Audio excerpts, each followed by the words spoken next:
you. Just confirm whether the sound is okay as well as the screen that I shared is visible.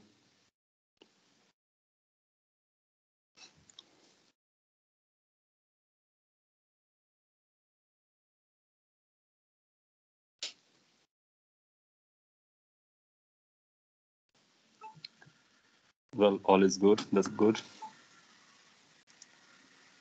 हाँ, circular motion हम लोग start से भी पढ़ने वाले हैं. I'm going to explain everything regarding this.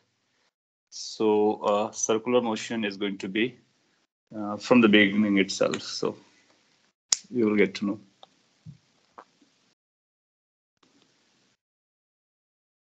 Circular motion. How we defined it as, we have defined it as motion on a circle.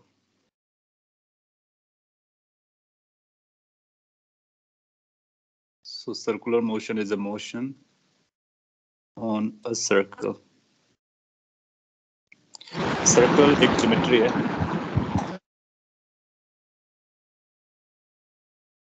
इसमें पढ़ते हो, काफी डिटेल में पढ़ोगे. और अभी के लिए हमारे पास क्या रहेगा कि एक अगर आपको एक्सप्लेन करना हो कि सर्कल होता है क्या, तो आप बोलो ऐसा कुछ दिखता है, उसको सर्कल बोलते हैं. ऐसा कुछ का मतलब क्या हुआ? देन यू विल से कि एक पॉइंट होता है जिससे सभी पॉइंट की दूरी बराबर रहती है. सो दैट पॉइंट जिसके बारे में हम लोग बात की उसको सेंटर कहते हैं. यहाँ पर ओरिजिन पकड़ सकते हैं. और इस ब्लैक कलर के ज्योमेट्री पर जितना भी पॉइंट आप चूज करोगे सभी पॉइंट का डिस्टेंस बराबर होगा. सो अगर किसी एक पॉइंट से सभी पॉइंट की डिस्टेंस बराबर होती है तो उस ज्योमेट्री को हम लोग सर्कल कहते हैं. सिंस अपने को मोशन पढ़ना है तो किसी पार्टिकल के बारे में पढ़ना होगा. अभी हमारे लिए ऑब्जेक्ट्स है, सब पार्टिकल है. जैसे आपका जैसे कार है, that's also a particle. Plane is also particle. Train is also particle, unless until जब तक उसकी लेंथ ना भूली जाए. सो लेट्स से अपने पास एक पार्टिकल है जो कि इस लोकेशन पर है इनिशियली t इक्वल टू 0 पर. डिफरेंट कलर यूज करते हैं so that it is visible differently. So t equal to 0 पर यहाँ पर. सो आपसे कोई पूछता है कि ओरिजिन से कितना डिस्टेंस पर, तो हम बोलेंगे ओरिजिन से r डिस्टेंस पर. किस डायरेक्शन में है? x डायरेक्शन में है. लेट्स से इसकी रेडियस r है तो हम लोग रेडियस को r लिख लेते हैं. यहाँ पे लिखते हैं late radius of circle that we are treating is small r and its center is at origin. इसके सेंटर को ओरिजिन पे इसलिए लिया सो दैट लाइफ थोड़ी सी आसान रहे, बिकॉज उस केस में कैलकुलेशन इजी रहेंगे. आगे चल करके आप सेंटर कहीं भी रखेंगे कोई फर्क नहीं पड़ेगा. हम सेम लॉजिक को लगा करके फॉर्मूलाज बनाएंगे. तब तक आपको मैथ्स में बता दिया जाएगा कि सेंटर को कहाँ पे रखने से क्या फर्क पड़ता है. सो आप समझ जाओगे. हमारे लिए एग्जाम में वो ओरिजिन बोलेगा, नहीं भी बोलेगा तो हम लोग उसको ओरिजिन मान करके सॉल्व कर लेंगे. क्योंकि किसी भी आंसर का, किसी भी क्वेश्चन का आंसर देना इस बात पे डिपेंड नहीं करता कि ओरिजिन कहाँ पर है, एज लॉन्ग एज आप सेम प्लेटफॉर्म को यूज करते हो जो प्लेटफॉर्म पूछा गया. सो इसका मतलब इसकी इक्वेशन अगर हमको कभी लिखनी पड़ेगी तो इक्वेशन ऑफ सर्कल हो जाएगी x square plus y square is equal to a square. Last class में बात की थी. So equation of circle that is going to be x square plus y square is equal to r square. Now xy क्या है? xy coordinate है particle का, r क्या है? रेडियस है. तो अगर आपका particle, in case your particle is located at this location, let's say यहाँ पे पहुंच गया किसी t टाइम पर लेटर ऑन, सो इसके कोऑर्डिनेट्स आप पता करोगे वो xy है. आप पाओगे xy बदलेगा, लेकिन xy इस तरह से बदलेगा कि उनका स्क्वायर का सम हमेशा कांस्टेंट रहेगा. ये इसकी खास बात है. So that is important aspect of this thing. And if you join this point, हम लोग जानते हैं वेक्टर के पॉइंट ऑफ व्यू से किसी भी p पॉइंट को अगर आप ज्वाइन करते हो so उसका पोजीशन वेक्टर बताता है.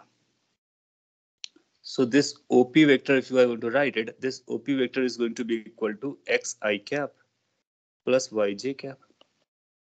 Plus OP vector, position vector of point P. Now अगर वेक्टर्स को और भी यूज करें तो ओपी का जो मैग्नीट्यूड आएगा that is the length of OP, और एज पर the vectors rule we also know this is equal to x square plus y square, i का कोएफिशिएंट वाई जे का कोएफिशिएंट। सिंस वी नो कि x square plus y square की value r होती है तो यह square root of are हो जाएगा, आर स्क्वायर हो जाएगा, तो बेसिकली आर हो जाएगा। इसका मतलब है कभी भी अगर हम पोजीशन वेक्टर लिखते हैं और उसका मैग्नीट्यूड निकालते हैं तो magnitude constant. So particle moves in such a way that the magnitude of its position vector will always remain the same, constant, वो नहीं बदलेगा। ये उस बात से डिफरेंट है जो लीनियर केस में हुआ करता था। आपका पार्टिकल यहाँ था तो मैग्नीट्यूड ये था डिस्पोजिशन का, पार्टिकल जब यहाँ पर गया तो उसका मैग्नीट्यूड बढ़ गया, सो आपका मैग्नीट्यूड चेंज होता था। और स्ट्रेट लाइन केस में डायरेक्शन चेंज नहीं होती थी। यहाँ पर इसका उल्टा चल रहा है, direction of velocity will change but not the magnitude. और सॉरी, डायरेक्शन ऑफ पोजीशन भी चेंज करेगा लेकिन पोजीशन का मैग्नीट्यूड नहीं बदलेगा। सो डायरेक्शन को हम यहाँ पे फोकस करने वाले हैं। अच्छा, डायरेक्शन के बारे में बात करते हैं। तो इस समय जो इसकी डायरेक्शन है वो ओ से पी की डायरेक्शन में, सो इसको हम लोग बोलेंगे ये आर है। आप चाहो तो ओपी वेक्टर को हम लोग आर वेक्टर भी लिख सकते हैं, position vector. You remember position vector को हम लोग आर वेक्टर लिखा करते थे। तो ओपी का मैग्नीट्यूड आर के मैग्नीट्यूड के बराबर है जो कि कांस्टेंट है। ठीक है, फिर इसके बाद में आप देखोगे कि अगर हम डायरेक्शन निकालना चाहें ओपी की, सो जो डायरेक्शन ऑफ ओपी होगा वो आर कैप बन जाएगा, डायरेक्शन ऑफ आर हो जाएगा। एंड वी नो कि जो डायरेक्शन होती है वो vector divide by its magnitude होता है, बट अपने को पता है इसका मैग्नीट्यूड तो कांस्टेंट है तो रहने देते हैं। तो ये इसको हम डायरेक्शन को इस तरह से लिख सकते हैं। आप चाहो तो इसको एक्स वाई के टर्म में लिखना चाहो तो एक्स वाई के टर्म में लिख सकते हो। तो इसको ऐसा भी लिखा जा सकता है क्या, x i cap plus y j cap divide by under root x square plus y square. अभी जो भी मैं लिख रहा हूँ बस जनरल पॉइंट्स लिख रहा हूँ कि पोजीशन वेक्टर कैसे डिफाइन करते हैं। और आप जानते हो कि जब कभी हम काइनेमेटिक्स पढ़ते हैं ना तो हम लोग पोजीशन से स्टार्ट करते हैं। तो आप चाहो तो ये भी लिख सकते हो कि हम लोग काइनेमेटिक्स पर भी फोकस करें, काइनेमेटिक्स ऑफ सर्कुलर मोशन।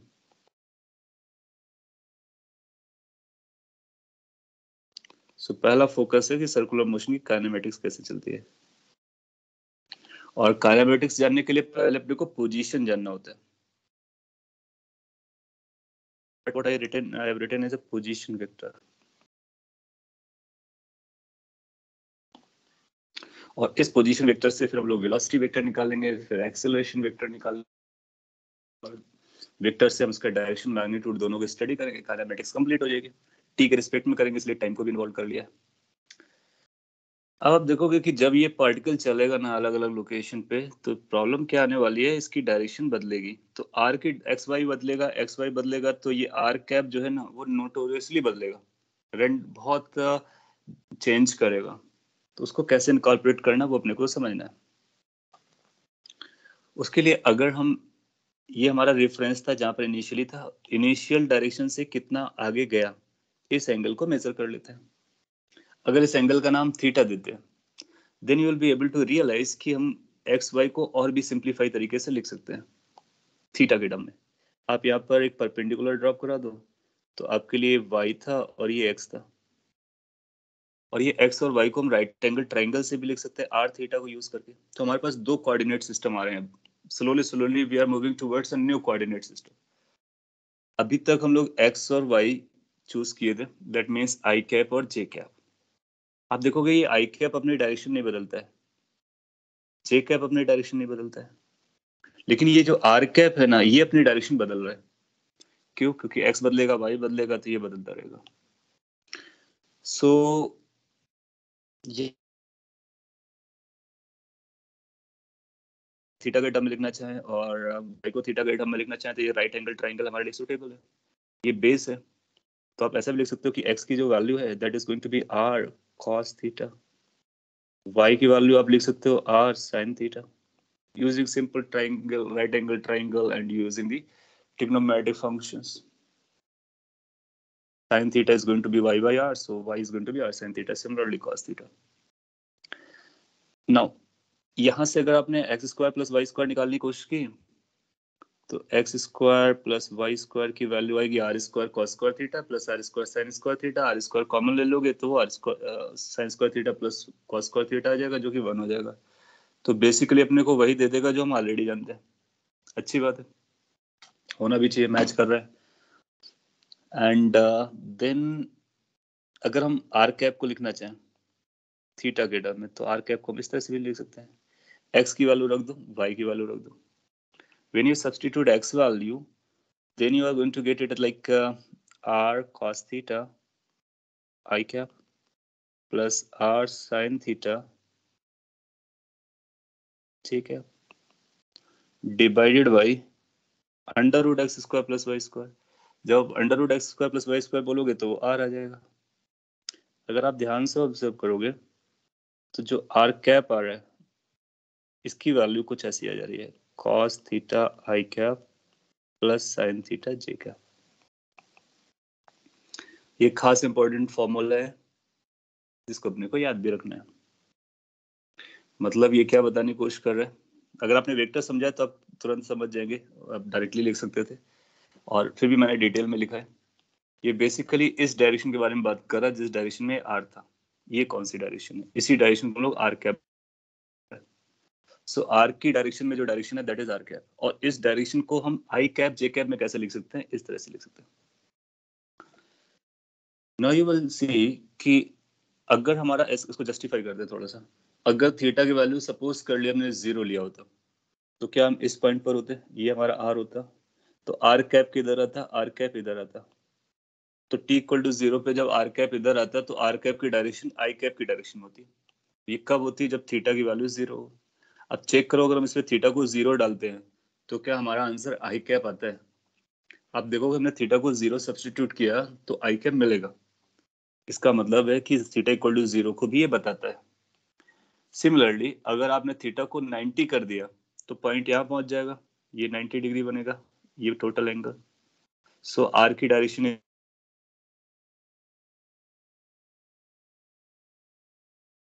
होगा, चेक कर लो। थीटा 90 करेंगे तो ये cos 90 0 हो जाएगा और sin 90 1 हो जाएगा, जे कैप हो जाएगा। सो ये जो रिलेशन आपको बताया है ना, वो सभी आर के बारे में बता रहा है जो रेडियली आउटवर्ड, रेडियली आउटवर्ड इस डायरेक्शन में, ये आर कैप है, डायरेक्शन ऑफ आर कैप। ना ये एक ऐसी डायरेक्शन है जो बदल रही है, unlike of I cap J cap. I cap J cap fixed है, आर कैप हमारा बदल रहा है। सो इस डायरेक्शन को हमको पता चल गया, और पोजीशन वेक्टर जो था उसका डायरेक्शन और इसका मैग्नीट्यूड दोनों पता चल गया। तो आर वेक्टर का मैग्नीट्यूड कितना होगा, स्मॉल आर, डायरेक्शन कितना होगा, आर कैप। तो हम पोजीशन वेक्टर को थीटा के टर्म में लिख सकते हैं, पोजीशन वेक्टर को थीटा के टर्म में लिख सकते हैं। इतना अगर आपको समझता है तो नेक्स्ट लाइन में हम ऐसा लिख सकते हैं, position vector can be written as r vector is equal to, किसी भी वेक्टर को उसका मैग्नीट्यूड और उसकी डायरेक्शन लिखा जाता है, तो यहाँ पर भी हम उसको आर आर कैप लिख सकते हैं। Remember the very basic definition, any vector a vector can be written as the magnitude and, जहाँ पर आर क्या है, ये जो सिंपल आर लिखा हुआ बिना किसी एरो और कैप के, ये रेडियस है और ये गिवन है, ये फिक्स्ड है, ये कांस्टेंट है। तो एक तो नंबर हो गया, जैसे 5 मीटर रेडियस है और 10 मीटर रेडियस। और हाउएवर ये आर कैप क्या है, ये एक नई कहानी है। और आर कैप अभी आपने निकाला है, आर कैप क्या आ रहा है, cos theta i plus sin theta j. So r cap is cos theta i plus,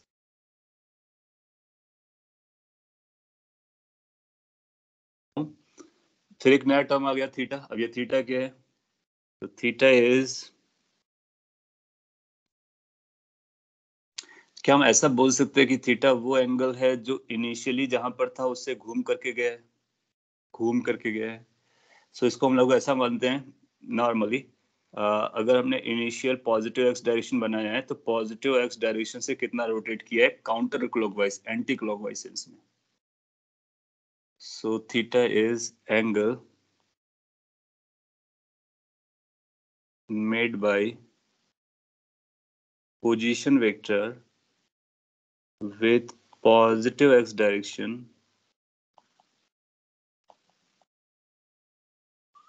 in anti-clockwise sense.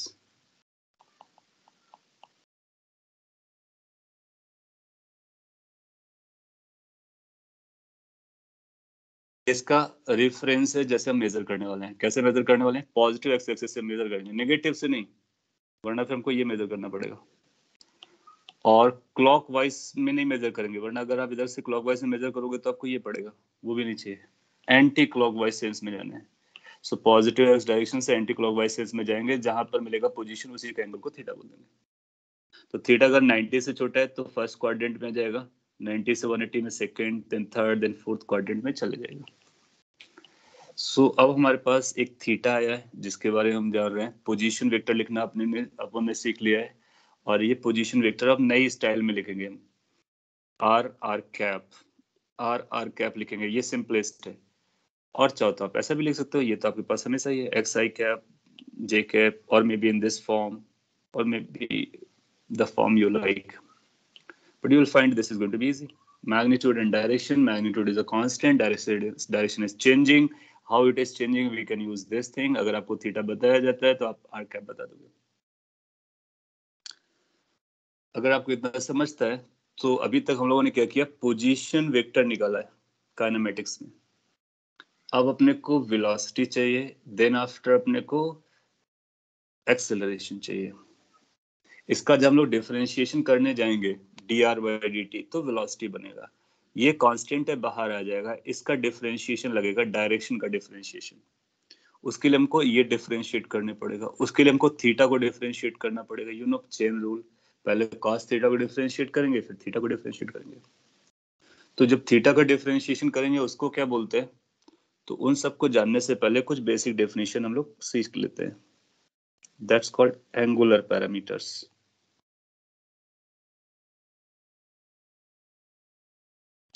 और एक बार हम लोग एंगुलर पैरामीटर्स पढ़ेंगे सो फिर डिफरेंशिएट करना आसान होगा और उसको इंटरप्रेट करना भी आसान होगा। यहाँ पर कुछ नए टर्म्स आने वाले हैं, of course you need to take care of them.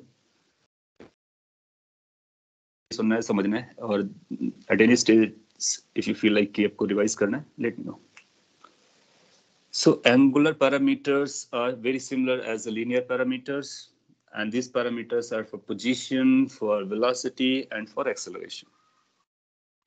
So in parameters में जो सबसे पहली डेफिनेशन अपने को लगने वाली है, that is angular displacement.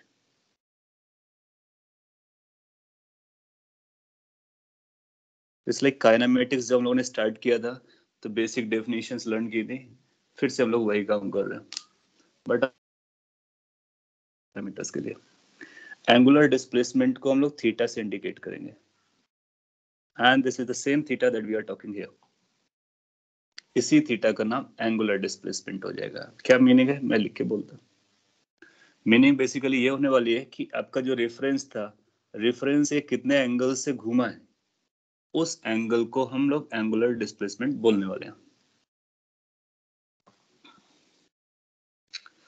So we can say it is angle in radiance.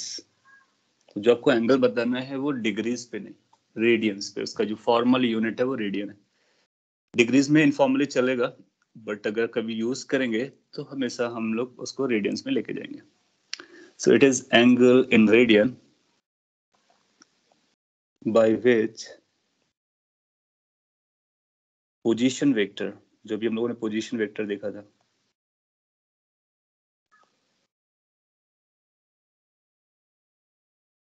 Moves. Position vector किस एंगल से मूव किया, जैसे कि पोजीशन वेक्टर इनिशियली यहाँ था, अब यहाँ पे पहुंचा तो कोई एंगल से मूव किया है, उस एंगल को हम बोलेंगे दैट इज एंगुलर डिस्प्लेसमेंट। कई बार एंगुलर पोजीशन बोलता है, तो एंगुलर पोजीशन का मतलब होगा जो एंगल है वो जो पोजीशन एंगल बना रही है उसको एंगुलर पोजीशन बोल सकते हैं। तो जब हम पोजीशन मेजर कर रहे होंगे तुमको रेफरेंस लगेगा, कौन सा रेफरेंस लेंगे? जो अभी थोड़ी देर पहले बताया, positive x direction anti clockwise position के लिए। डिस्प्लेसमेंट के लिए फाइनल और इनिशियल के बीच में कितना एंगल है वो चलेगा। So it is the angle in radian by which position vector shifts, moves और rotates। moves अगर आपको अच्छा नहीं लग रहा तो rotates लिख सकते हैं, वो आपको अच्छी वाइब्स देगा। अगर ये रोटेशन एंटी क्लॉकवाइज है तो पॉजिटिव लिखा जाएगा, क्लॉकवाइज रोटेशन है तो नेगेटिव लिखा जाएगा। सो थीटा इज पॉजिटिव if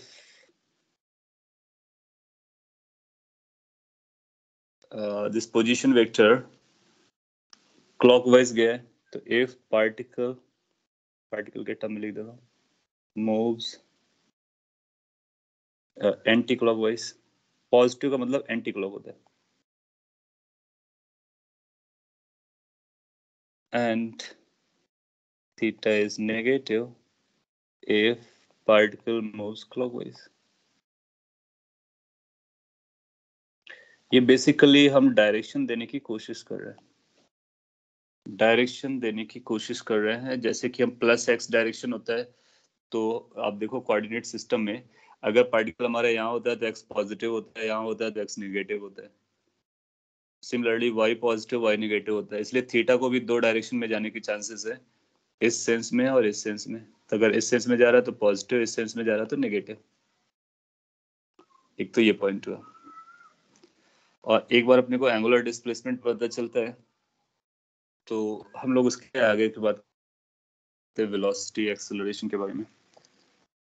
कई बार आपसे पूछेगा कि ये जो एंगुलर डिस्प्लेसमेंट है उसकी डायरेक्शन क्या है, क्या ये वेक्टर क्वांटिटी है या स्केलर क्वांटिटी है, ऐसे क्वेश्चंस आपके पास आने वाले हैं।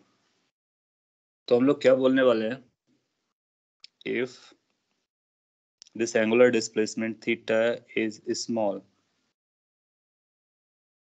then it is considered as vector। तो इसको हम वेक्टर तभी ट्रीट करेंगे जब थीटा स्मॉल आएगा, थीटा छोटा सा थीटा। और अगर लार्ज होगा तो फिर इसको हम वेक्टर नहीं कंसीडर करेंगे, तो इसको स्केलर कंसीडर करेंगे।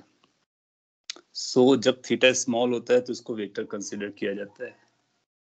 ये थोड़ी सी ऑड थोड़ी सी भारी बात लग रही होगी, मैं इसको समझाता है कि इसका क्या मतलब जा रहा है, और फिर इसको हम लोग यूज करेंगे।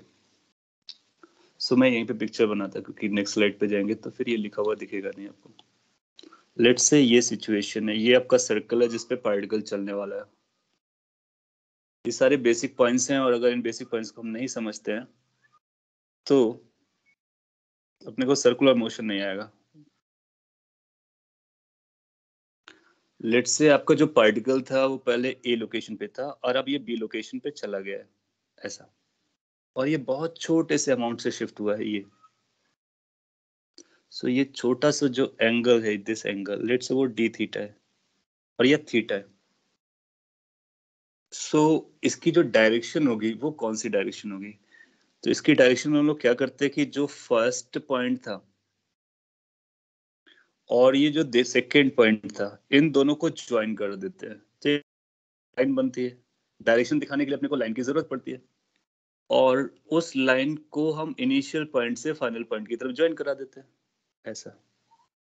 और बड़ा करना चाहें तो ऐसा कर सकते हैं,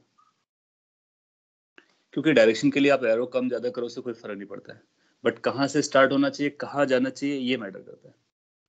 सो यूल फाइंड कि ये जो डायरेक्शन होती है ना इसी को हम थीटा की डायरेक्शन कहते हैं, that means direction of theta, theta cap. So theta cap is the direction of angular displacement और position, basically position भी आप बोल सकते हो क्योंकि ये किसी एंगल है, इसकी पोजीशन के बारे में हम लोग बात कर रहे हैं। और that is tangential to the surface, circle के टेंजेंशियल होता है। नाउ अगर हमारा ये थीटा बड़ा रहा होता डी थीटा, तो क्या प्रॉब्लम थी? तो प्रॉब्लम बहुत बड़ी थी कि उस समय हो सकता है कि आपका पार्टिकल यहाँ पे पहुंच गया होता सी पर या फिर डी पर, और जो भी नंबर ए से सी आया लेट से। तो अगर ये ऐसे चल करके आया, तो अगर हम इनिशियल पॉइंट और फाइनल पॉइंट को मिलाएंगे तो वो ऐसा चला जाएगा, जो अपने को नहीं चाहिए। अपने को क्या चाहिए? केवल टेंजेंशियल चाहिए। So theta cap is direction which is tangential and it is valid for smaller displacements. So इसलिए smaller displacement को हम पॉजिटिव मानते हैं। ये डिस्प्लेसमेंट है थीटा, क्योंकि हम लोगों ने डिस्प्लेसमेंट हेडिंग लिखी है। सो स्मॉलर डिस्प्लेसमेंट के लिए ये टेंजेंशियल होता है। सो कभी भी अपने को थीटा की डायरेक्शन बतानी हो, तो जहां भी पार्टिकल हो उसी पर आप टेंजेंट ड्रॉ करो, फिर देखो किस तरफ जा रहा है, उसी की तरफ उसको एरो दे दो। अगर ये एंटी क्लॉकवाइज जा रहा है तो ऊपर की तरफ एरो देने का, क्लॉकवाइज जा रहा होगा तो फिर हम नीचे की तरफ एरो दे देंगे। So theta is tangential direction. Making sense? So अपने को दो डायरेक्शंस मिल रहे हैं। कौन से डायरेक्शन मिले हैं जो कि इंटायरली न्यू है आपके लिए? एक तो one is r cap, another is theta cap. अगर यहाँ पर हम आर कैप भी ड्रॉ करें तो r cap was like this, radial की डायरेक्शन में। सिंस ए और बी बहुत पास पास वाले पॉइंट हैं, इसका मतलब आप उसको एक ही तरफ, एक ही लोकेशन पे देख सकते हो। So you will get new directions. You are being introduced with the two new directions. One is r cap, another is theta cap, and the two are perpendicular to each other. Perpendicular to each other. Just like I cap और J cap एक दूसरे से perpendicular होते हैं, I cap एक दूसरे से 90 degree बनाते हैं. Similarly, theta cap and r cap they make 90 degree with each other. Now what does that mean? इसका मतलब है कि इनको भी हम कोऑर्डिनेट सिस्टम जैसा ले सकते हैं, ले सकते हैं। अगर इनको हमने कोऑर्डिनेट सिस्टम लिया, तो the biggest challenge that we are going to face कि ये जो डायरेक्शंस हैं ये फिक्स नहीं रहेंगी, ये घूमेंगी, मूव करेंगी। जब पार्टिकल हमारा इधर आएगा तो थीटा इधर हो जाएगा, आर इधर हो जाएगा, और जब पार्टिकल इधर आएगा तो बदलेगा। जबकि अभी तक जो आई कैप जे कैप हुआ करते थे, they used to be so nice, they never moved. इसलिए हमने जब कभी डिफरेंशिएशन किया था, इंटीग्रेशन किया था, तो आई कैप जे कैप को बाहर निकालते थे, बिकॉज वी नो कि ये फिक्स्ड है। Now situation is different. अब आपको अगर आर कैप और थीटा कैप को डिफरेंशिएट या इंटीग्रेट करना होगा, you need to be careful because they are changing. So ये अपना एंगुलर डिस्प्लेसमेंट, पोजीशन और उसकी डायरेक्शन के बारे में, और ये समझता है तो बाकी चीजें इसी के कंसीक्वेंस में, सीक्वेंस में, और उनको हम पकड़ सकते हैं। You wrote something, how will we determine if it is small or large? For example, how I am supposed to take? Okay. ये केवल थ्योरेटिकल बताने के लिए आपको क्या करना है? आपको जो भी वैल्यूज दी हो सभी वैल्यूज को आपको यूज करना है, और वो आपसे ये नहीं पूछेगा कि बताइए कि थीटा हमारा वेक्टर है या स्केलर है, पहला क्वेश्चन।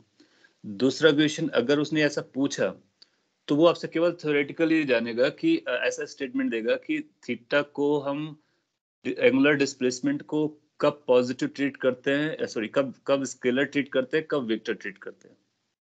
तो अगर उसने ऐसा स्टेटमेंट दिया कि angular displacement is a vector और treated as vector for all values, तो आप बोलोगे ये गलत है। फिर ऑप्शन होगा कि angular displacement is treated as a vector for small values, then you say it's true. So आपको ऐसा कुछ थीटा निकालना नहीं है जिसके लिए आपको ये चेक करना हो कि ये वैल्यू हमारा वेक्टर है, स्केलर है। वो सिर्फ क्वालिटेटिव है, थ्योरेटिकल है। उसका जो पर्पस था वो मैं बता रहा हूँ। पर्पस जब देखो, पर्पस ये था कि हम ये डिफाइन करें कि थीटा की डायरेक्शन किधर है। तो थीटा की अल्टीमेटली जो डायरेक्शन है वो टेंजेंशियल है, उसको बताने के लिए बोला गया। क्योंकि अगर हम थीटा बड़ा ले लेते, लेट से यहाँ से यहाँ तक आता, तो फिर हम टेंजेंशियल नहीं ड्रॉ कर पाते। सो वो आपसे न्यूमेरिकल वैल्यूज नहीं पूछेगा, तो इसलिए अपने को न्यूमेरिकल के बारे में बॉदर नहीं करना है। बट क्वालिटेटिवली यानी कॉन्सेप्चुअली या थ्योरेटिकली पूछ सकता है। तो आप बोलोगे स्मॉलर इज वेक्टर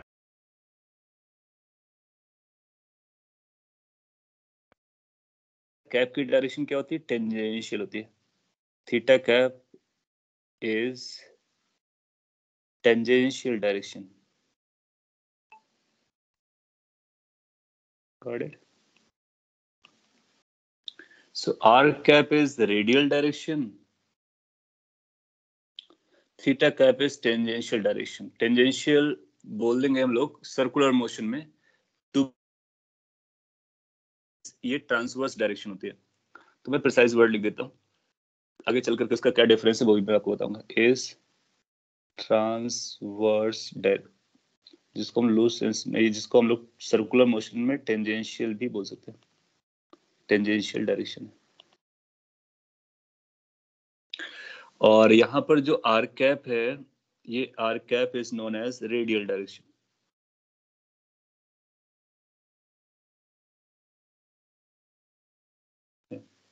कई बार इसको हम नॉर्मल भी बोलते हैं. टेंजेंट के परपेंडिकुलर है इसलिए नॉर्मल, सर्कल के परपेंडिकुलर है इसलिए नॉर्मल भी कहलाता है. Normal direction. सेंट्रल डायरेक्शन भी बोलते हैं क्योंकि सेंटर की तरफ है. सो ये दो डायरेक्शंस अपने को मिल रहा है. दूसरा टेंजेंशियल डायरेक्शन. इनकी किधर लोकेशन है वो हम लोग समझ रहे हैं, इसको हम लोग यूज करेंगे. तो वो थीटा का इशू आप ये समझ लो क्वालिटेटिव के लिए. और आपको किसी एंगल को छोटा समझना है, किसको बड़ा समझना है, वो भी आपके लिए यूजफुल नहीं है. वो आपसे बोलेगा भी नहीं कि कौन सा छोटा है कौन सा बड़ा है, बस थ्योरी से पूछेगा तब बता दोगे. पर्पस क्या था? थीटा की डायरेक्शन हमको मिल गई, टेंजेंट की डायरेक्शन में होगी. एरो किधर लगाएंगे? जिधर पार्टिकल चला होगा. ए से भी चल रहा है तो हमने आगे लगाया. We can apply sine theta is equal to this small angle approximation. हाँ, वो जरूरत पड़ेगी तो हम देखेंगे. फिलहाल के लिए अपने को कोई ऐसा क्वेश्चन नहीं आने वाला है जिसमें अपने को ये सोचना पड़े कि कौन सा छोटा है कौन सा बड़ा है. बट ये स्टेटमेंट अपने को समझना होगा कि हम कब वेक्टर बोलने वाले कब नहीं बोलने वाले. आइडिया क्या है ना कि ये आपके हमेशा ये क्वेश्चन दिमाग में आएगा, किसको छोटा बोला जाए किसको बड़ा बोला जाए. ये हमेशा रहेगा. तो देयर इज नथिंग कॉल्ड छोटा, नथिंग कॉल्ड बड़ा. व्हाई? बिकॉज कि कोई भी नंबर देखोगे तो वो छोटा बड़ा हम बता नहीं सकते ना, वो हमेशा रिलेटिव होता है. सपोज कर लीजिए कोई आपसे बोलता है कि 0.1 मीटर कैसी लेंथ है, छोटी लेंथ है या बड़ी लेंथ है, तो आप बिल्कुल कुछ मत बोलिए. आप उससे पहले ये पूछिए कि आप किसके रिस्पेक्ट में बात कर रहे हो. हाँ, अगर आप मीटर के रिस्पेक्ट में बात कर रहे हो, ये 1 मीटर के लिए तो छोटा है. अगर आप किलोमीटर के रिस्पेक्ट में बात कर रहे हो, बहुत छोटा है. आप लाइट ईयर्स के बारे में बात कर रहे हो, बहुत छोटा है. लेकिन अगर आप नैनोमीटर के रिस्पेक्ट में बात कर रहे हो, ये तो बहुत बड़ा है. So the same number can be छोटा, same number can be बड़ा, depending upon from where it has been compared, isn't it? So कभी भी ऐसे बहुत सारी situations आएंगी कि उसको छोटा समझो उसको बड़ा समझो. So you need to search for with respect to what. If you don't say any respect, that means I'm not able to decide कि कोई चीज छोटी है या फिर कोई चीज बड़ी है. ये मैंने लेंथ के बारे में बताया. आप कोई भी क्वांटिटी के बारे में आप सोचोगे तो यही होता है. सो जब कभी आपसे छोटा बड़ा के बारे में बात करेगा तो फिर वो बताएगा कि हमारा रेफरेंस क्या है. कई बार नहीं भी बताता तो अपने को कैसे पता करना होता है कि जो इन्वॉल्व नंबर्स हैं उनमें से वो हमारा नंबर कैसा चल रहा है, तो रिलेटिवली कंपेयर कर लेते हैं. एनीवे, सो ये अपना एंगुलर डिस्प्लेसमेंट हुआ. इसके बाद जो दूसरा क्वांटिटी है, अगर इसको मैंने पहला नाम दिया है तो second is going to be angular velocity.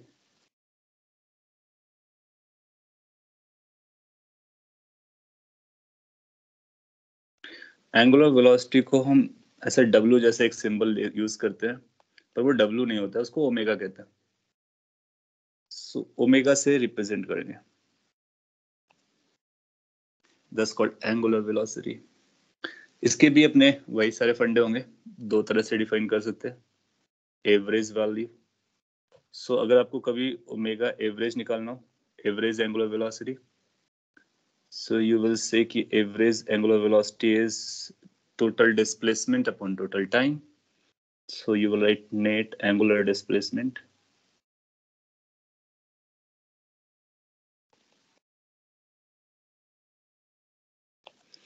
divided by total time.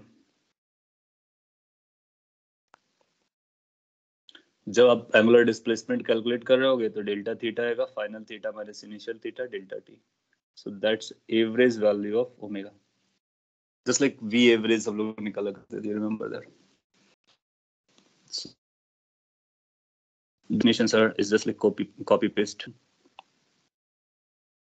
फिर इसका एक दूसरा डेफिनेशन आएगा, you can think of instantaneous value.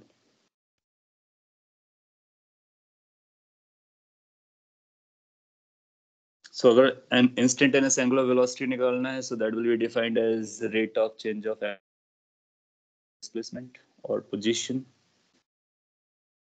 rate of change of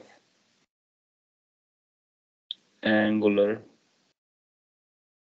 position और displacement, कोई भी चीज लिखोगे चलेगा.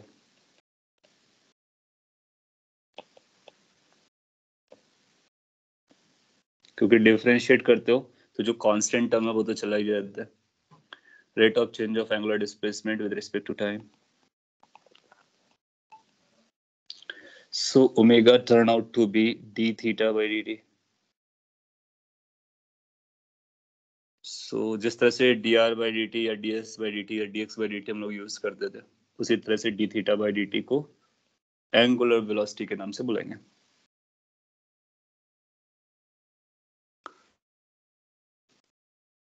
So ये अपना ओमेगा के बारे में बात हो गया.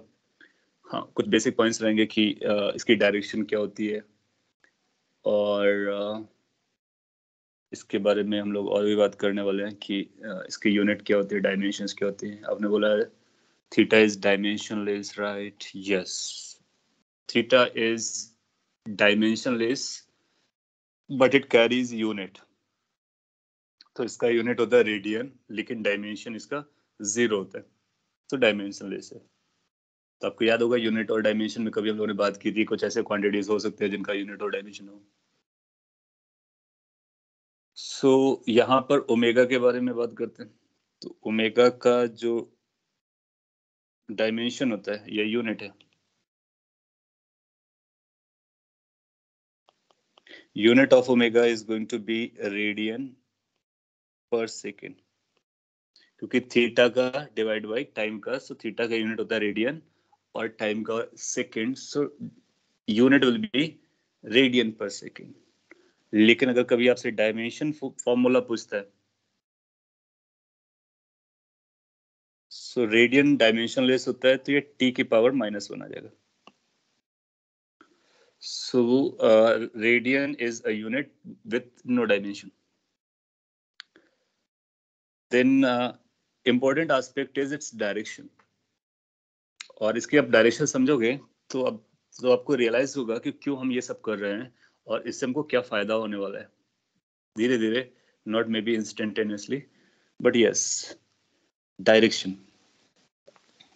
I should write some where there is more space, but still I'm writing over here. कोई बात नहीं, आप समझ जाओगे. डायरेक्शन, ओमेगा का डायरेक्शन. सो ओमेगा का डायरेक्शन क्या होगा ये हम लोग समझते हैं, और ये जो डायरेक्शन है ये इसीलिए डिफाइन किया गया है so that it will make our calculation more easier. Now अगर कोई पार्टिकल सर्कल पे चल रहा है, अगर कोई पार्टिकल सर्कल पे चल रहा है तो उसकी वेलोसिटी हर मोमेंट पर may be its direction only. Direction तो डेफिनेटली बदलेगी, वेलोसिटी की डायरेक्शन डेफिनेटली बदलेगी क्योंकि पाथ हमारा कर्व है. मैग्नीट्यूड कांस्टेंट हो सकता है, वेरी कर सकता है. हम ओमेगा को ऐसे डिफाइन करते हैं, सिंबॉलिकली ऐसे दिखाएंगे, और इसका मतलब होगा कि ये जो ओमेगा है वो एंटी क्लॉकवाइज है. लेकिन अगर हमको आई कैप जे कैप या कैप के डायरेक्शन में लिखना होगा तो क्या लिखेंगे? सो अगर लैंग्वेज में बोलना होगा तो हम बोलेंगे ओमेगा एंटी क्लॉकवाइज है. और जब कभी एंटी क्लॉकवाइज होगा तो इस स्क्रीन के बाहर की तरफ आ रहा होगा, outward. Now you consider this diagram, I cap J cap वाला पार्टिकल आपको ऐसा चलता हुआ दिखा है, इसका मतलब इसका ओमेगा ऐसा है. अगर इसका ओमेगा ऐसा है तो इसका मतलब इस ओमेगा की जो डायरेक्शन है वो डायरेक्शन इस स्क्रीन के बाहर की तरफ है, outward. Can you think of, वो कौन सी डायरेक्शन रही होगी? अगर हमने ओमेगा को एंटी क्लॉकवाइज इस तरह से दिखाया है, then I am saying this direction is perpendicular to the screen outward. अपने पास आई कैप दिख रहा है, जे कैप दिख रहा है। Which direction is going to be perpendicular outward? So you have idea about IJK, and you will realize कि जो perpendicular outward direction है, that is Z direction, और Z direction को हम लोग K cap से लिखते हैं। Now listen carefully. आपने बताया Z डायरेक्शन आउटवर्ड है और एंटी क्लॉकवाइज है, तो हम इसको Z डायरेक्शन में लिखेंगे। इसका जो सबसे स्ट्रॉन्ग बेनिफिट है वो ये है कि नो मैटर हमारा पार्टिकल कहां पर है, as long as it is moving in the anti-clockwise sense, omega की डायरेक्शन बाहर की तरफ रहेगी, आउटवर्ड द पेपर और स्क्रीन। मीनिंग कि ओमेगा की डायरेक्शन नहीं बदलेगी। ओमेगा बोले तो angular velocity. So we are defining these angular parameters to make the direction fixed or constant, because changing direction is more complex than changing magnitude. So omega will have direction fixed, and that direction will be outward, that is Z direction, or you can call it as a K cap. अगर अपने को ये समझता है तो इस particle के लिए, जो पार्टिकल यहाँ पे चल रहा है, तो हम एक पहले ये लाइन लिख देते हैं, एंटी क्लॉकवाइज अगर आपको दिखता है, that implies perpendicular outward.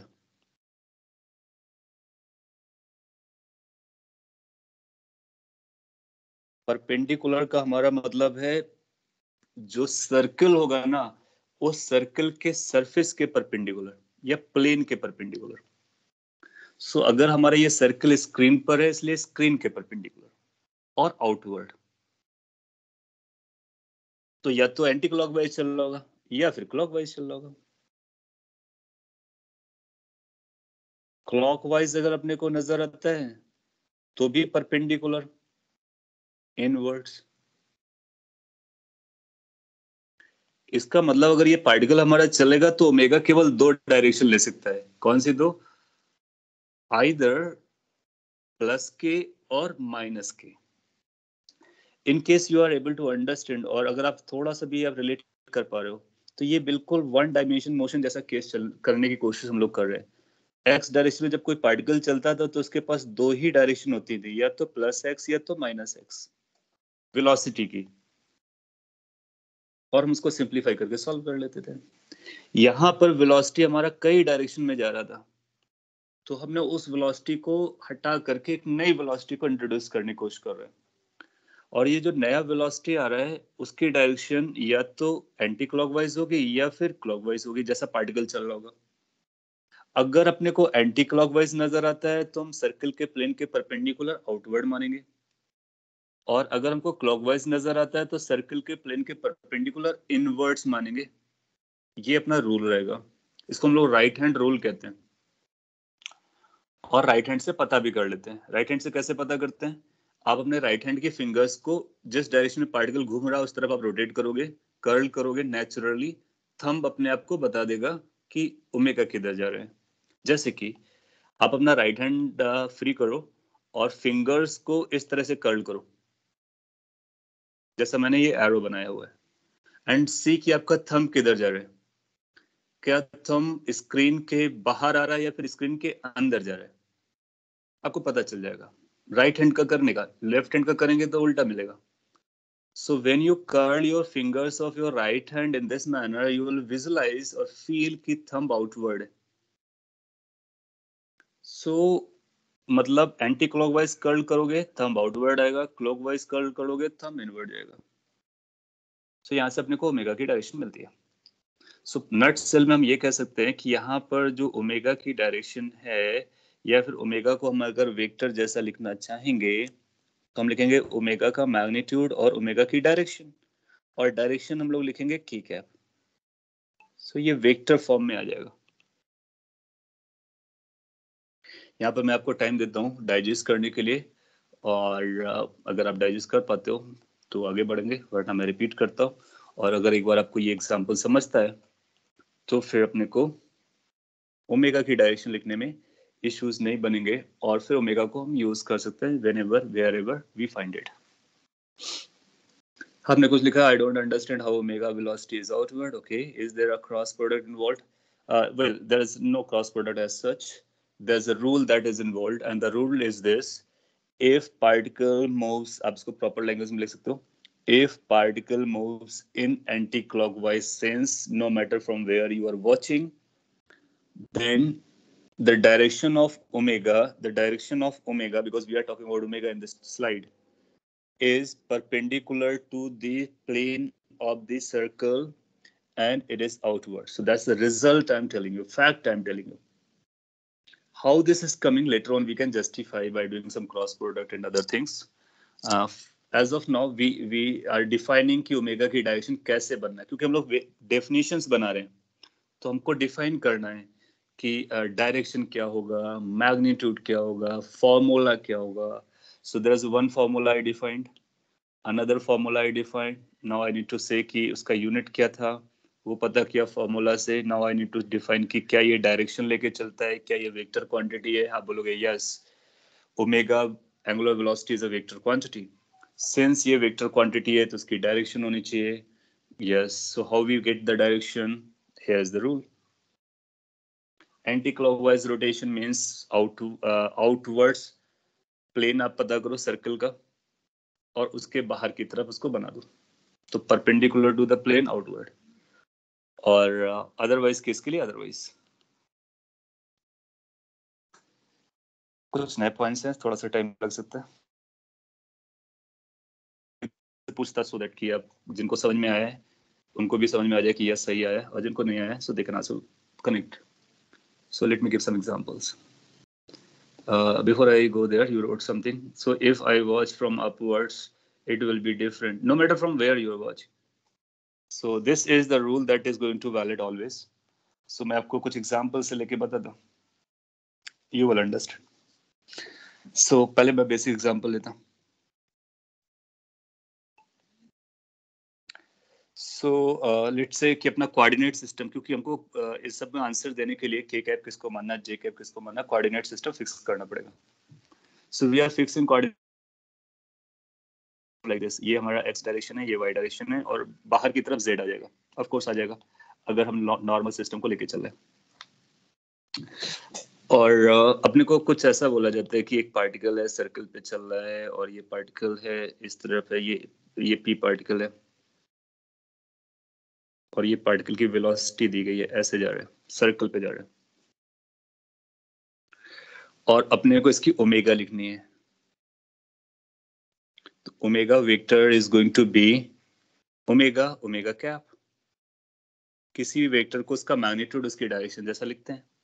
Question is what this omega cap is. So can you identify which direction this omega cap is indicating? हाँ, कैप के टर्म में अपने को बताइए, आई कैप, जे कैप, के कैप के टर्म में, और क्लॉकवाइज एंटी क्लॉकवाइज हम लोग देख सकते हैं. सो अगर अपने को ओमेगा को एज अ वेक्टर लिखना होगा, सो क्या हम आई कैप लगाएंगे या जे कैप लगाएंगे या के कैप लगाएंगे, उसमें प्लस माइनस क्या रहेगा एंड ऑल दैट थिंग. सो उसके लिए ये रूल्स है. आप पहले ये चेक करो कि ये कैसे जा रहा है, तो आप बोलोगे कि ये पार्टिकल हमारा इस तरह से जा रहा है. ये कौन सा रोटेशन है? ये क्लॉकवाइज रोटेशन है. नाउ यू कैन कनेक्ट कि आप सामने घड़ी रखी होगी, घड़ी कैसे घूमता है, उसका जो नीडल होता है वो कैसे घूमता है, तो ये क्लॉकवाइज है. तो सिंस अपने को पता चला क्लॉकवाइज है, फिर आपको याद आएगा, और सर ने बोला था कि जब क्लॉकवाइज आएगा तो हम प्लेन के अंदर जाएंगे और परपेंडिकुलरली जाएंगे. अब प्लेन के अंदर जाना है, ये प्लेन है, स्क्रीन वाला प्लेन है, बहुत अच्छी बात है. अंदर जाना है, इनसाइड जाना है. फिर यहाँ से देखेंगे जो आउटसाइड था तो वो तो जेड था, अंदर की तरफ माइनस जेड है, इसका मतलब माइनस जेड आ जाएगा. माइनस जेड की डायरेक्शन माइनस के कैप होती है. हो गया answer. So we got to know कि किस डायरेक्शन पे ये चल रहा है. सो ओमेगा की डायरेक्शन हम डिसाइड कर सकते हैं just by looking at the particle's motion. ना आप बोलोगे सर यहाँ पर तो दो ही केस दिखेंगे, या तो क्लॉकवाइज दिखेगा या एंटी क्लॉकवाइज दिखेगा, जैसे अगर आप स्क्रीन पे सर्कल को बनाते हो। तो मैं ये बोलूंगा कि आप कहीं से भी सर्कल को देखो ना, कहीं पर भी बनाओ, अगर आप कहीं से देखोगे तो पार्टिकल या तो आपको क्लॉकवाइज नजर आएगा या फिर एंटी क्लॉकवाइज नजर आएगा, और आप इन्हीं पॉइंट्स को फॉलो करोगे, आपको अपना आंसर मिल जाएगा। ये इस बात से इंडिपेंडेंट होगा कि आपने देखा कहाँ से। ऐसा भी हो सकता था, लेट्स से इमेजिनरी बंदा था जो स्क्रीन के अंदर था, अगर वो अंदर वाला बंदा देख रहा होता तो उसको किस सेंस में नजर आता? क्या उसको एंटी क्लॉकवाइज सेंस में नजर आता? अगर उसको एंटी क्लॉकवाइज सेंस में नजर आता तो उसको प्लेन का आउटवर्ड देखना होता, तो उसके लिए प्लेन का आउटवर्ड वही होता जो अंदर की तरफ जा रहा था, तो उसके लिए भी माइनस के कैप आता। सो अगर आप अंदर से देखोगे इमेजिनेशन करके तब भी आपको वही आंसर मिलेंगे, बाहर से देखोगे, बाहर से आपको ज्यादा इमेजिनेशन करने नहीं पड़ेंगे क्योंकि दैट्स ऑब्वियस, आप उसको विजुलाइज कर सकते हो, वहां से भी वही आंसर आएगा। अगर वो पार्ट आपको नहीं समझा तो अगले क्वेश्चन में समझ में आ जाएगा। सो जनरली हम लोग वहां से देखते हैं जहां से लाइफ इजी होती है, why we are going to go for imagination until unless something need to be verified.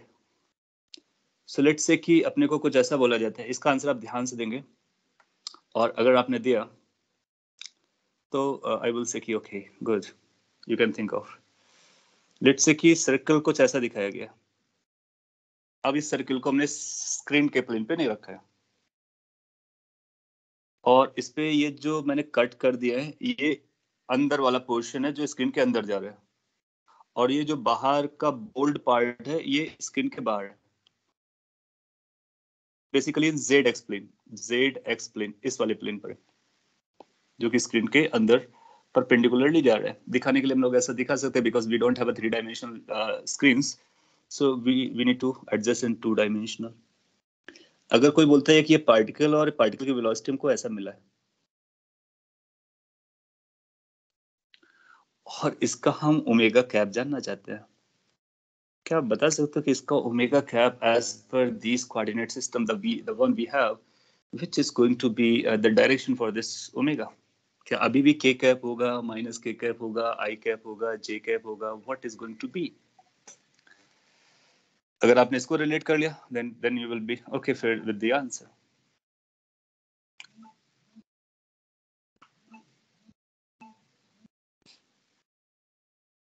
So you stand yourself somewhere, see कि आपको कैसा देखना है, देन आंसर अकॉर्डिंगली। सो अब देखोगे कि अगर आप चाहो तो इसकी एक्सिस वगैरह कुछ ऐसा देख लो, एक्सिस क्या होती है हम लोग बाद में बात कर लेंगे। आप अपना ऑब्जर्वर यहाँ पे खड़ा करो, उससे पूछो कि आपको कैसा दिख रहा है। जब उस ऑब्जर्वर से पूछोगे तो बोलेगा कि हमको ये ऐसा घूमता हुआ दिख रहा है। अब इसको रिलेट करो कि ऑब्जर्वर को कैसा दिख रहा होगा। क्या ऑब्जर्वर को कुछ एंटी क्लॉकवाइज बोलेगा? ये बोलेगा एंटी क्लॉकवाइज है।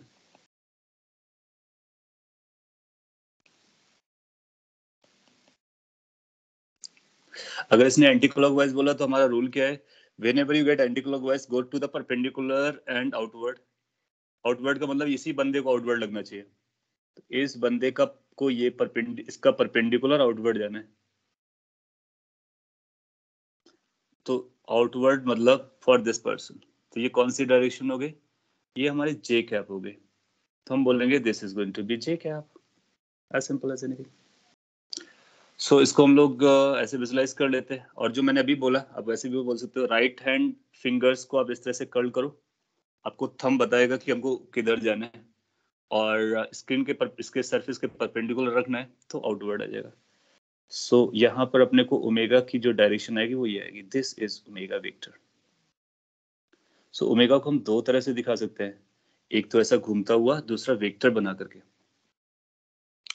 और वो डायरेक्शन हमको याद रखनी होगी। आप लोगों ने जे कैप बताया, that's perfectly okay. So now we can think of कि हम एंगुलर वेलोसिटी के formulas as well as directions के बारे में जानते हैं। नाउ अभी जो मैंने बोला था उसको मैं फिर से रिपीट करता हूँ कि जब तक ये पार्टिकल एंटी क्लॉकवाइज चलता रहेगा ये डायरेक्शन फिक्स रहेगी। डायरेक्शन फिक्स रहेगी दैट मीन्स एंगुलर वेलोसिटी की डायरेक्शन चेंज नहीं करेगी। जबकि लीनियर वेलोसिटी की डायरेक्शन कंटिन्यूअसली चेंज कर रही है. So we are basically trying to make the directions fixed as much as we can so that we can relate it with the one-dimensional motion. Now, इसमें omega की direction ये रहेगी. अगर ये particle को मैं इस तरह से जाता हुआ दिखाता तो नीचे हो जाता. तो एक डायरेक्शन आप समझोगे, दूसरा अपने को अपने ऑटोमेटिकली पता चल जाएगा. Okay, now come to the third or last definition. That's called angular acceleration. If you pay attention, you'll find it's very interesting as well. क्योंकि बहुत सारे नए पॉइंट्स हैं और जो पुराने पॉइंट्स आपने लर्न किए उसी से रिलेटेड भी है. एंगुलर एक्सेलरेशन को हम लोग अल्फा नोटेशन से शो करेंगे और इसको भी हम लोग एवरेज और इंस्टेंटेनियस जैसी बातें कर सकते हैं. अच्छा, यहाँ पर मैंने एंगुलर वेलोसिटी लिखा है. एंगुलर स्पीड भी आप डिफाइन कर सकते हो जिस तरह से स्पीड और वेलोसिटी हम लोगों ने डिफाइन की थी. तो स्पीड बोलेगा तो मैग्नीट्यूड के बराबर रहेगा और मतलब केवल इसका डायरेक्शन नहीं होगा, मैग्नीट्यूड होगा, तो वो भी चलता है. यहाँ पर हम लोग एवरेज वैल्यू निकाल रहे होंगे. So how we are going to write average value? Alpha average change in angular velocity upon change in time. So angular acceleration is also going to be a vector quantity and will be following the directions similar as omega. और दूसरा instantaneous.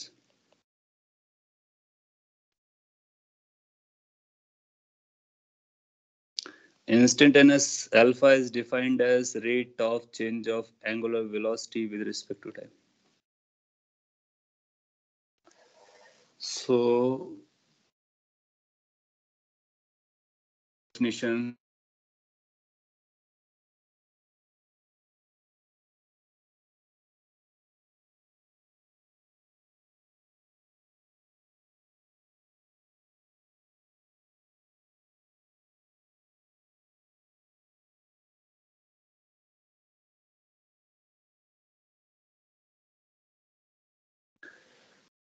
और dimension के बारे में अगर आपको बात करना है तो t रेस्ट पर -2 कर सकते हैं.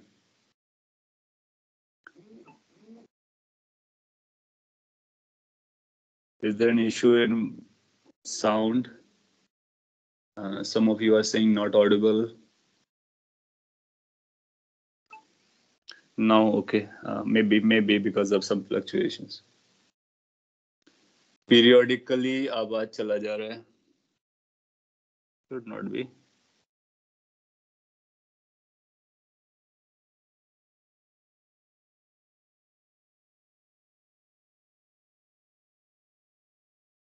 Anyway, अभी अगर चल रहा है तो हम लोग आगे बढ़ते हैं और अगर ज्यादा इशू है तो फिर कुछ ट्राई मारते हैं.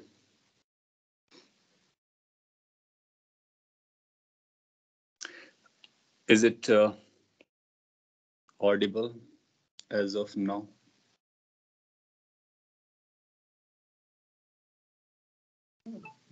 Good.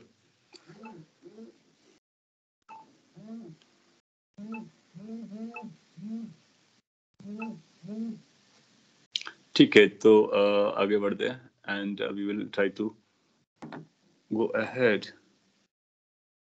हाँ, इसमें जो बता रहा था मैं इसको कंप्लीट करता. हाँ, यूनिट आपका ये हो जाएगा, डायमेंशन t रेस्ट पर -2 हो जाएगा. रेडियन का डायमेंशन नहीं होता है.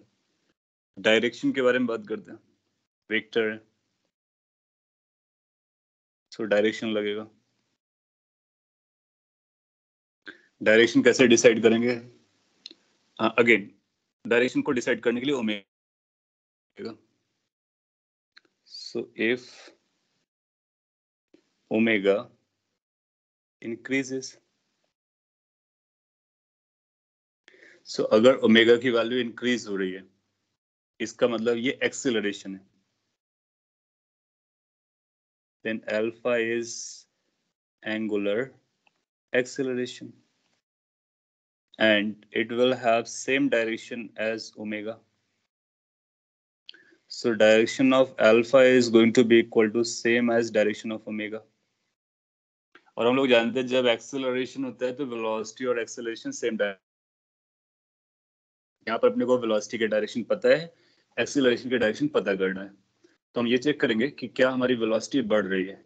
If velocity is increasing, that means alpha must be angular acceleration. That means alpha must be in the same sense as omega is.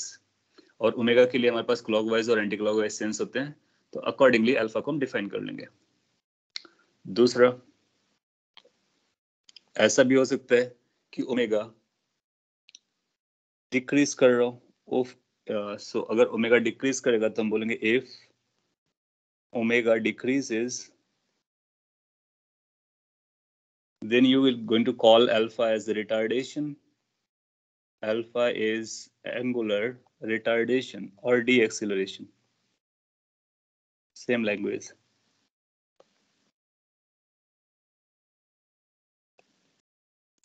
Conclusion क्या निकलेगा? कंक्लूजन ये निकलेगा तो फिर अल्फा की जो डायरेक्शन आएगी वो ओमेगा के डायरेक्शन के अपोजिट आएगी। तो अगर ओमेगा हमारा क्लॉकवाइज था तो ये एंटी क्लॉकवाइज होगा, एंटी क्लॉकवाइज था तो क्लॉकवाइज हो जाएगा। इस तरह से कर सकता है। So basically we will look for omega and we will see how it is changing, then we will say कि अल्फा की डायरेक्शन क्या है। अल्टीमेटली अल्फा की डायरेक्शन भी दो तरह से हो सकती है, आइदर क्लॉकवाइज और anti clockwise. That means perpendicular to the plane of the circle, outward for the viewer और inward for the same viewer. कैसे डिसाइड करेंगे? ओमेगा के बेसिस पे डिसाइड कर देते हैं। सो थीटा की डायरेक्शन पे आपने देखा कि क्या कंसर्न आया, ओमेगा की डायरेक्शन हम लोगों ने कैसे डिफाइन किया, अल्फा को कैसे डिफाइन किया, ये अपने को याद रखना है। और इसका हम रिवर्स भी यूज कर सकते हैं। मतलब अगर ऐसा पता हो कि अल्फा और ओमेगा के डायरेक्शन पता बराबर है तो ओमेगा इंक्रीज करेगा। तो this is true vice versa, both ways true है। Got it? You should be. So again एक छोटा सा example basic just to digest these values or definitions. Let's say क्या आपको अगर कुछ ऐसा बना के देता है कि एक ये पिक्चर हमारे पास है, एक ये पिक्चर हमारे पास है सर्कुलर मोशन की, और एक ये पिक्चर हमारे पास है। Let's call them figure A, B and C or some sort of.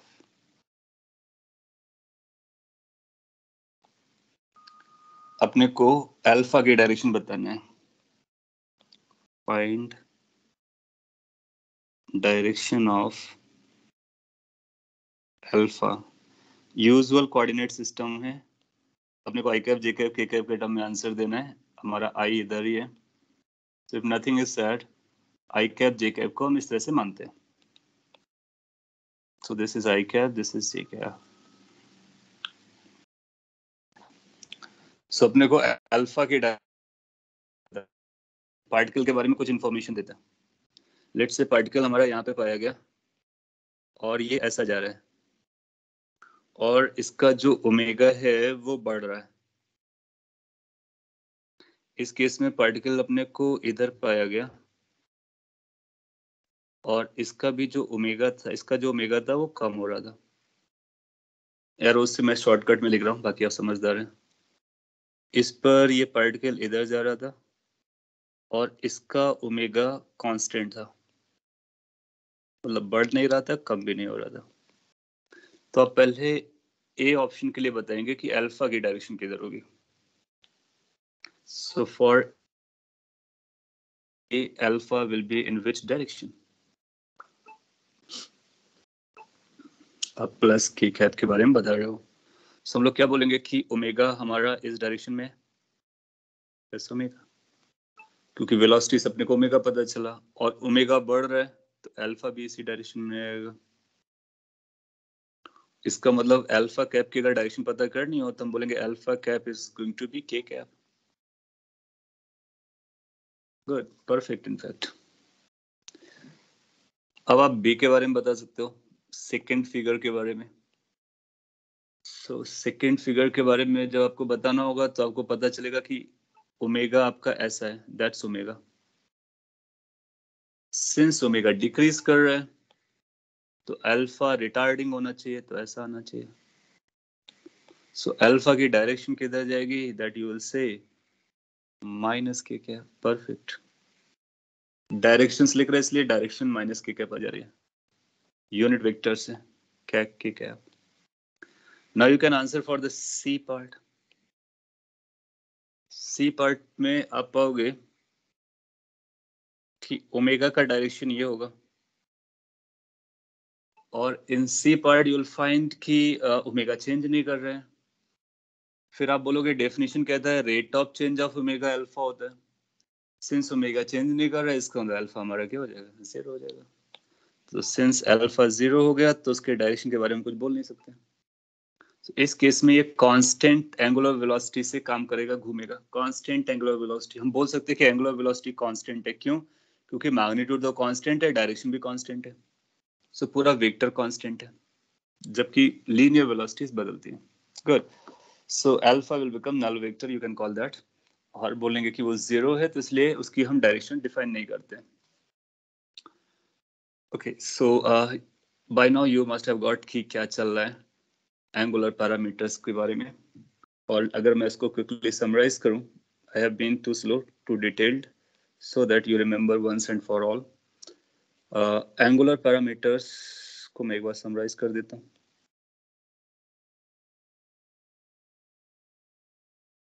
In fact compare कर लेते हैं जो हम लोग पहले से जानते हैं, so उससे अपने को काफी इजी फील होगा।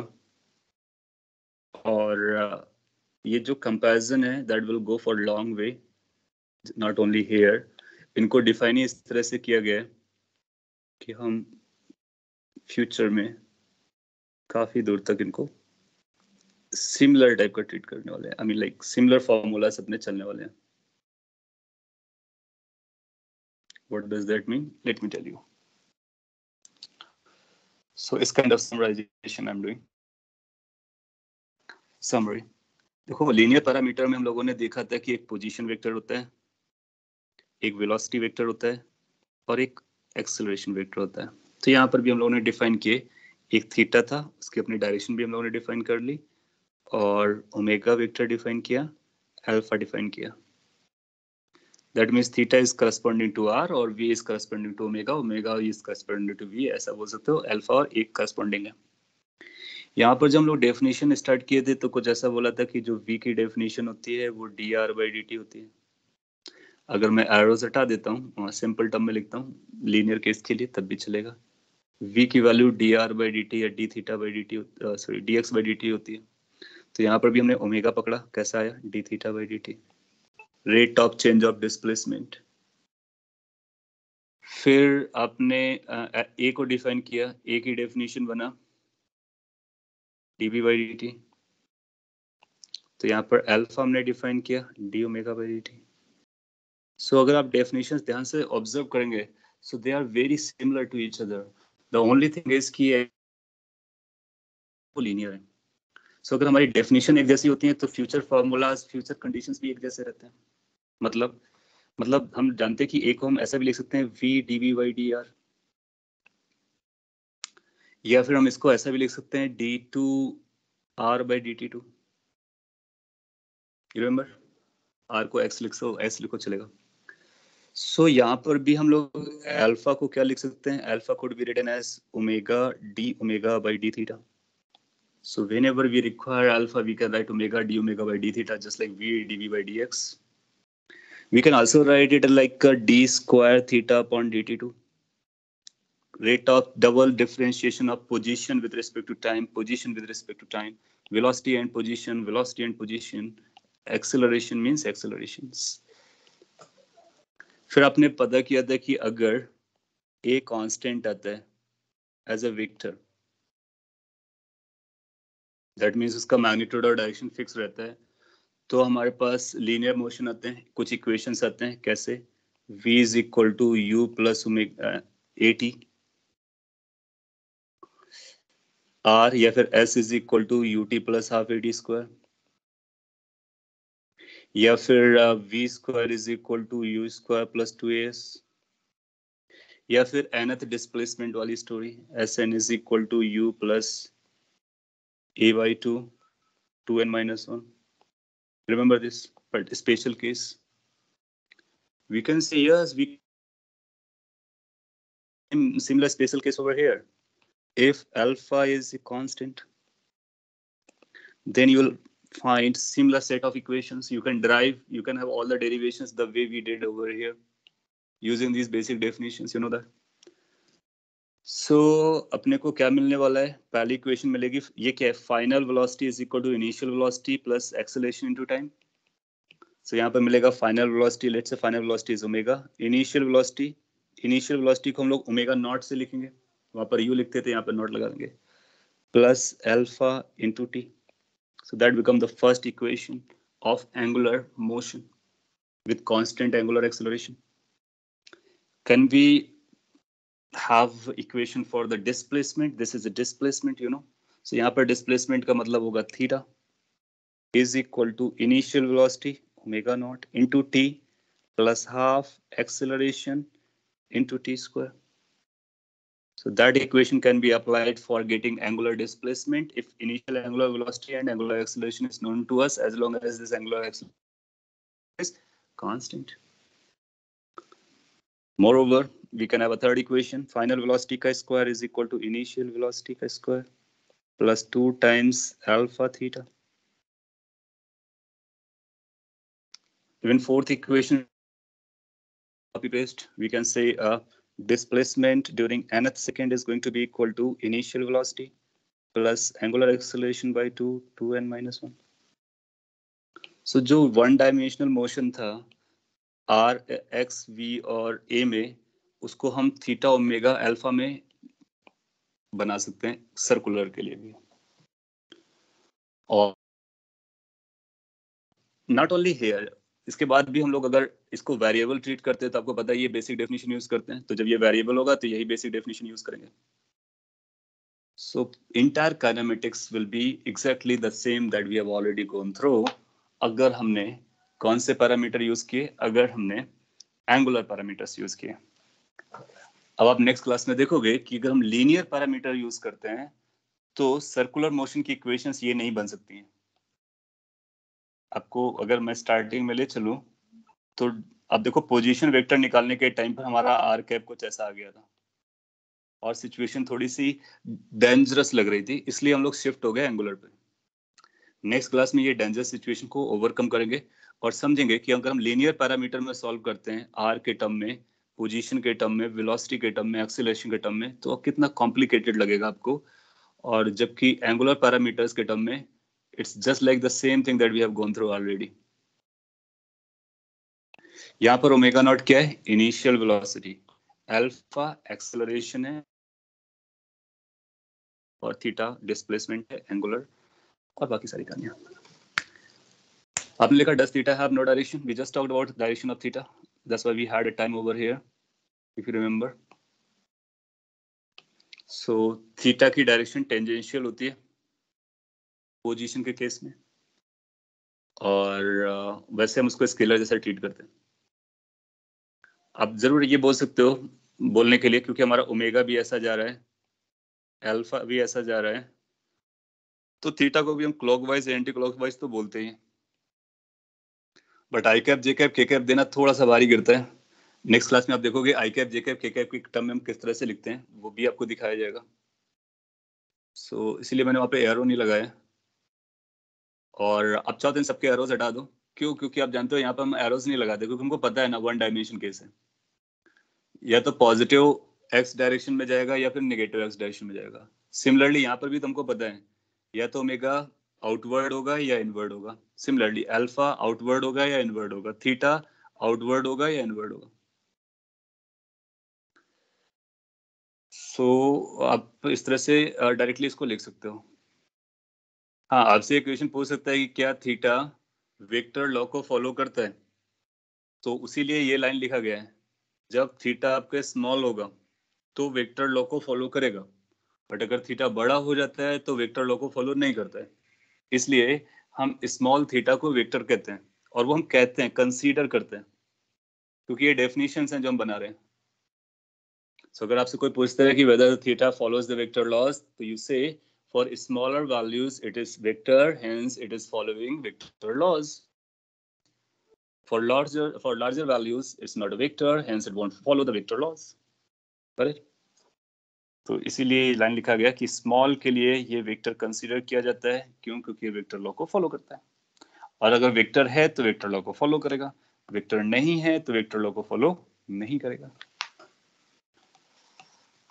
ऐसा क्वेश्चन आपको ट्रैप करने के लिए लोग पूछेंगे, एग्जाम जनरली नहीं पूछते हैं, क्योंकि वो ये हम कंसीडर कर रहे होते हैं, अजम्पशंस होते हैं, और यस स्मॉलर के लिए वो थीटा वेक्टर जैसा ट्रीट हो रहा होता है, क्योंकि आप देखोगे स्मॉलर बनाओगे तो ये वेक्टर ड्रॉ किया जा सकता है, लेकिन हमने सी यहाँ पर लिया तो ये जो वेक्टर है और ये जो कर्व है वो दोनों अलग अलग स्टोरी हो जाते हैं, इसलिए लार्जर एंगल्स को हम वेक्टर नहीं मानते और वो वेक्टर एडिशन को फॉलो नहीं करते।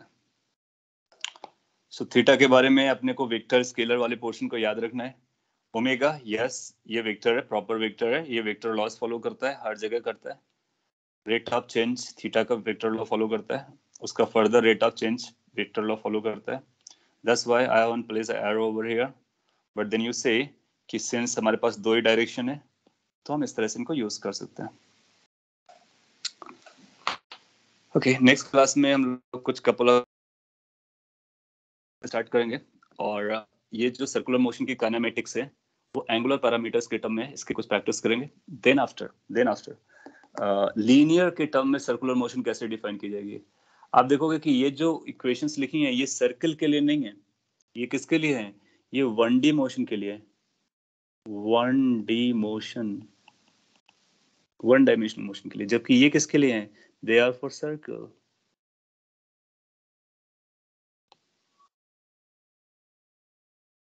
नाउ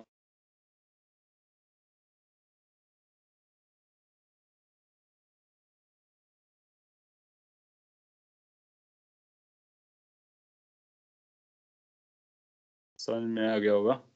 और ये सर्कुलर मोशन की इक्वेशन है, ये 1D की इक्वेशंस हैं, और दोनों सिमिलर जैसे जा रही हैं, तो हम सर्कुलर मोशन इसको लगाएंगे, सर्कुलर मोशन में इसको नहीं लगाएंगे वरना आप गलत कर बैठोगे, इसीलिए मैंने लिख दिया, ध्यान से उसको ऑब्जर्व करना है। चलेगा, आज के लिए हम लोग इतना ही रखते हैं, कोई क्वेरी हो तो आप जरूर पूछ लीजिए, वरना नेक्स्ट क्लास में इसको और एलेबोरेट करेंगे, एग्जांपल भी पिक करेंगे, एंड देन यूल फाइंड कि ये काफी यूजफुल है। स्टार्टिंग में थोड़ा सा लगता है कि ये नई चीजें कहाँ से आ रही हैं, इनकी डेफिनेशंस अपने को डाइजेस्ट करनी होती है, and once we got to know then you will find this going to be easy. Okay, if nothing to ask, so that's done for the day. Thank you guys.